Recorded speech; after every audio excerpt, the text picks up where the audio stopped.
Hello everyone guys, welcome back to another video. In this video, I'm going to show you how to fix a Snapchat black screen or white screen problem on your Android device. So, how you can fix this type of error if you have facing this.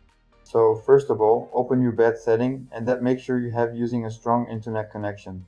After that, check it your problem fixed or not. If you have still facing this problem, go back home screen and open your Play Store location or App Store. After that, make sure you have using the updated Snapchat application. If you have not updated your Snapchat application, first of all, update your Snapchat application. After that, check it your problem fixed or not. If you have still facing this problem, so last and final option, open your bad setting, search it apps or apps manager, click on it app list, and search it Snapchat application.